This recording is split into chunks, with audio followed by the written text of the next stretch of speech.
ನಮಸ್ಕಾರ. ಇವತ್ತು ಬಂದ್ಬಿಟ್ಟು 95ನೇ ಕ್ವೆಶ್ಚನ್ ನೋಡೋಣ. ಇದು ಬಂದ್ಬಿಟ್ಟು ಎ ಆಕ್ಷನ್ ಸಮಿಟ್ ಬಗ್ಗೆ. ಸೈನ್ಸ್ ಅಂಡ್ ಟೆಕ್ನಾಲಜಿ ಕ್ವೆಶ್ಚನ್ ಅಂತ ಹೇಳಿ ಕನ್ಸಿಡರ್ ಮಾಡಬಹುದು. Consider the following statements regarding AI action summit held in Grand Palais Paris in February 2025. So first statement ಬಂದ್ಬಿಟ್ಟು co-chaired with India, the event builds on the advances made at the Lechit Park Summit held in 2023 and Seoul Summit held in 2024. Second statement, but along with other countries, US and UK also signed the Declaration on Inclusive and Sustainable AI.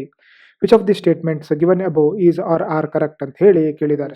AI ಅಂತ ಹೇಳಿದ್ರೆ artificial intelligence. So artificial ಇಂಟೆಲಿಜೆನ್ಸ್ನ responsibly use ಮಾಡೋ ಸಲುವಾಗಿ currently ಎಲ್ಲ world leaders ಒಂದು summit ಮಾಡಿದ್ರು 2023 ಅದು first summit ಬಂದ್ಬಿಟ್ಟು ಲವಿಶ್ ಪಾರ್ಕ್ ಸಮಿಟ್ ಅಂತ ಹೇಳಿ ಕರೆದಿದ್ರು. ಅದು UK-ದಲ್ಲಾಗಿತ್ತು. ಸೆಕೆಂಡ್ ಸಮಿಟ್ ಬಂದ್ಬಿಟ್ಟು ಸಿಯೋಲ್ ಸೌತ್ ಕೊರಿಯಾದಲ್ಲಾಗಿತ್ತು 2024 ಅದೇ ರೀತಿಯಾಗಿ 2025 ಪ್ಯಾರಿಸ್ ಅಲ್ಲಾಗಿತ್ತು. ಅದರಲ್ಲಿ ಇಂಡಿಯಾನು co-chair ಮಾಡಿತ್ತು. ಸೊ ಇಂಡಿಯಾ ಮತ್ತು ಫ್ರಾನ್ಸ್ ಇಬ್ಬರು ಚೇರ್ಮನ್ಗಳಾಗಿದ್ರು. ಸೊ ಅದು ಬಂದ್ಬಿಟ್ಟು ಸ್ಟೇಟ್ಮೆಂಟ್ 1 ಕರೆಕ್ಟ್ ಆಗುತ್ತೆ. ಸ್ಟೇಟ್ಮೆಂಟ್ 2 ಬಂದ್ಬಿಟ್ಟು ಇದನ್ನು ನೋಡೋದಕ್ಕೆ ನಾವು ಈ ನ್ಯೂಸಿಗೆ ಹೋದರೆ ನಾವಿಲ್ಲಿ ನೋಡ್ಬೋದು.